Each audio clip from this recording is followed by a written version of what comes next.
Bonjour à vous, bonjour Anne. Bonjour Jonathan. Nous nous retrouvons aujourd'hui pour une toute nouvelle émission de MCI TV, C'est pas du cinéma.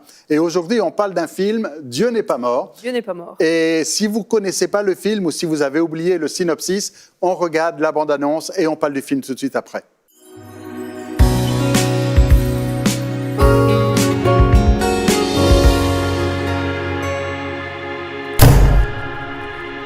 Je suis le professeur Radisson, cours de philosophie, code 150, introduction à la pensée philosophique. Avec votre permission, j'aimerais donc éviter ce débat inintéressant pour passer à la conclusion connue de tout étudiant de deuxième année.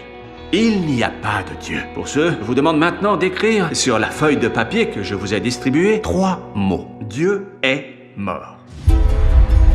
Monsieur Wheaton, un problème? Oui, je ne peux pas. Je suis chrétien, je ne peux pas écrire ça. Si vous ne pouvez pas vous résoudre à admettre que Dieu est mort, il vous faudra alors défendre la thèse inverse. Si tu acceptes de relever ce défi, pense que pour eux, ce sera peut-être la seule fois qu'on leur parlera sérieusement de Dieu. Pour moi, il n'est pas mort. Il est vivant. Et je ne veux pas qu'on cesse de croire en lui uniquement parce que un professeur le souhaite. Monsieur Wheaton, vous êtes prêt?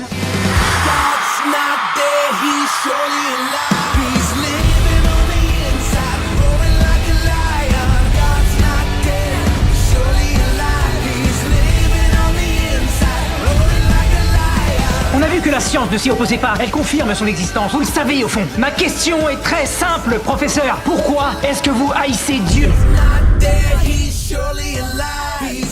Dieu n'est pas mort est un film américain assez récent. Il date de 2014 et il a été fait par Harold Kronk. Il a été produit par les studios Pewflix, qui sont les plus gros studios de télévision chrétienne au monde. Et pour ceux qui connaissent un peu, c'est un peu l'équivalent d'un Netflix chrétien. Alors, cette histoire a été inspirée de faits réels, même si ça a été un peu romancé, pour les besoins du film. Et il met en scène plusieurs personnages chrétiens bien connus dans le monde chrétien américain, comme Willie Robertson, ou aussi les Newsboys. C'est le gros barbu, là, le gros barbu avec le foulard, le bandana américain. Et aussi donc les Newsboys, ce groupe de chanteurs, dont d'ailleurs le chant God's Not Dead a fait le générique de fin de ce film. Ça, et les Newsboys, là, qu'on voit à la fin, qui font le concert, c'est vraiment un groupe très, très connu aux États-Unis. Je suis sûr que vos jeunes connaissent ça. Quand ils ont fait Dieu n'est pas mort, ils en étaient déjà à leur 15e album. Alors, c'est tout un film, gros budget, non, petit budget, mais qui a fait beaucoup d'entrées.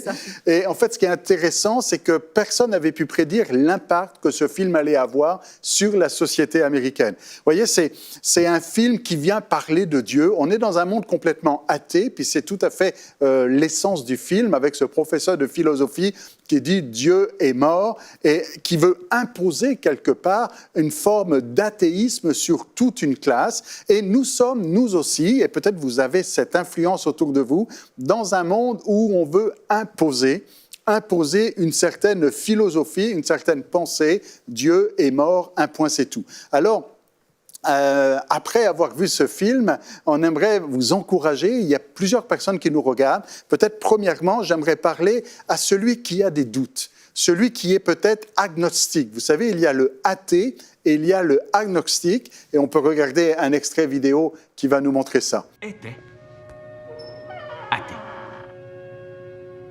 Du mot athéisme, apparu dans la langue française au XVIe siècle. Formé du grec théos, qui veut dire Dieu, et du préfixe a, qui, comme toujours en grec, veut dire sans. Tous les penseurs que j'ai cités ici ont donc en commun de s'être prononcés contre l'existence de Dieu. À la différence de la position plus timorée de l'agnosticisme, gnostique, qui vient du grec gnosis, connaissance, et le préfixe a, ce qui signifie donc ne pas connaître, ou plutôt douter de l'existence d'un être suprême. Bien. Alors, comme on l'a vu, un athée, c'est celui qui dit « je ne crois pas que Dieu existe » et qui refuse l'existence de Dieu, alors que l'agnostique, c'est celui qui ne sait pas, qui dit « j'ai pas la connaissance ». Où en es-tu aujourd'hui? J'aimerais te dire, ne laisse pas un professeur de philosophie te dire ce que tu dois penser, ne laisse pas un dictionnaire, ne laisse pas une société. Et dans ce film, on a aussi l'exemple de cette jeune fille qui est dans un contexte familial où il y a une religion qui pèse sur sa vie. Ne laisse pas la religion et le contexte familial qui est autour de toi, eh bien, t'obliger à penser certaines choses. Fais fais ta propre recherche. Je me souviens, et tu te souviens, Anne, il y a quelques années, justement sur un campus universitaire, on faisait de l'évangélisation, et il y avait 2 étudiants qui étaient très cartésiens. Pour eux, 1 + 1 égale 2, Dieu n'existe pas.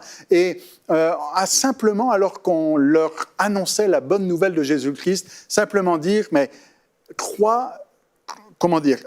crois pas ce que les autres te racontent, fais ta propre expérience. Et c'est ce que j'aimerais vous encourager à faire aujourd'hui. Et un de ces étudiants en mathématiques s'est mis dans sa chambre et a prié en disant, Seigneur, Dieu, il ne savait même pas, Dieu, si tu existes, montre-le-moi. Eh bien, figurez-vous que Dieu lui a parlé. Aujourd'hui, il est pasteur. Alors, j'aimerais vous dire, ne laisse pas les autres te dire ce que tu dois penser, mais aujourd'hui, fais une simple prière. Dis, Seigneur Dieu, je veux croire ou je ne sais pas, mais parle-moi et d'une manière ou d'une autre. Tout comme on a pu le voir dans ce film, il va susciter, placer un témoin dans ta vie pour te montrer qu'il n'est pas mort et qu'il entend bien ta prière. Nous voulons aussi encourager ceux qui sont chrétiens et ceux qui, en regardant ce film, eh bien, il ne faut pas que ce film vous laisse indifférent, mais ça doit un petit peu, quelque part, booster votre vie chrétienne. À un moment donné, il y a cet étudiant chinois qui pose la question à Josh et qui lui dit « Mais pourquoi as-tu relevé ce défi ?» On regarde l'extrait tout de suite. Ah, est-ce que je peux te poser une question ? Oui, bien sûr. Pourquoi est-ce que tu as accepté ce défi ? Tout le monde pense que j'ai perdu la tête. Ma copine, enfin ex-copine, m'a plaqué et mes parents ne comprennent pas mon choix. En plus, il va falloir que je travaille les autres matières comme un dingue pour tenter de rattraper ma note finale. Tu as parlé de tes difficultés, mais tu ne m'as pas dit pourquoi tu faisais ça. J'en sais rien, c'est juste que je considère Jésus comme un ami. Alors, comme vous venez de l'entendre, eh bien, tout simplement, il répond « Parce que Jésus est mon ami ». Et oui, Jésus est notre ami. Et c'est pour ça qu'on doit aussi ne pas avoir honte de lui et puis le défendre dans des situations où on va le remettre en question. Et cette scène, elle me touche particulièrement parce que dans la vie courante, j'ai vécu moi-même une situation similaire, comme la plupart d'entre vous peut-être qui croyez en Jésus-Christ. Cette situation où notre foi risque de remettre en cause notre avancement professionnel ou alors le résultat de nos examens quand on se retrouve face à des professeurs qui justement croient le contraire de nous. On a besoin de prendre position et d'ailleurs c'est ce que dit l'Évangile.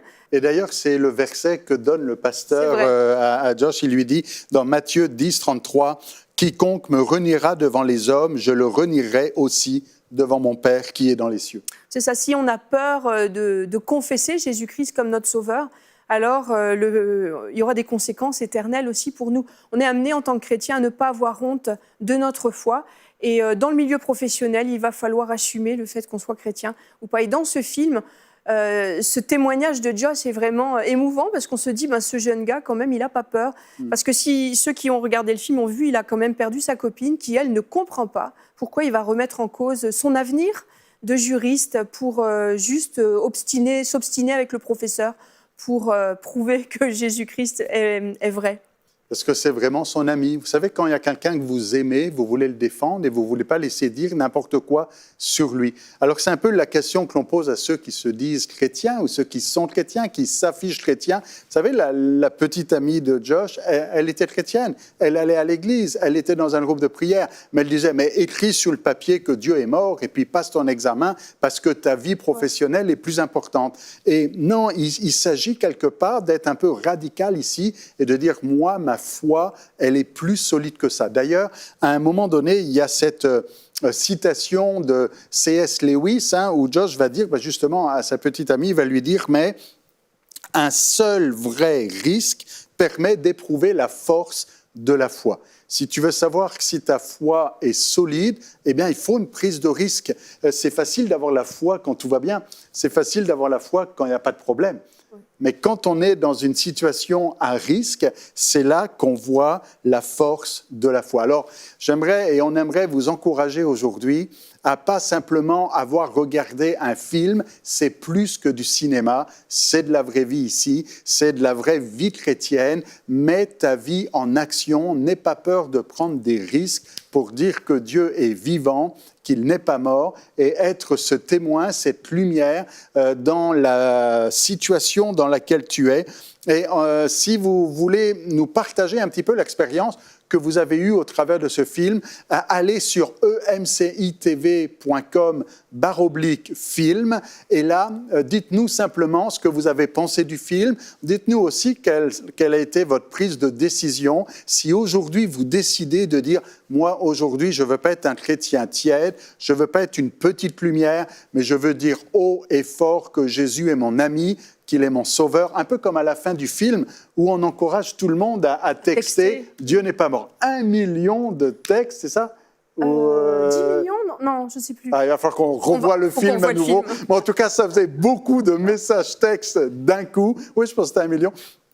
Et de dire, vous aussi, est-ce que vous êtes prêts à texter à votre famille, à vos amis, Dieu n'est pas mort. Et si aujourd'hui, vous qui doutez, qui ne savez pas trop, qui voulez faire une démarche spirituelle en disant « Mais moi, aujourd'hui, j'aimerais donner ma vie à Jésus, comment ça marche ?»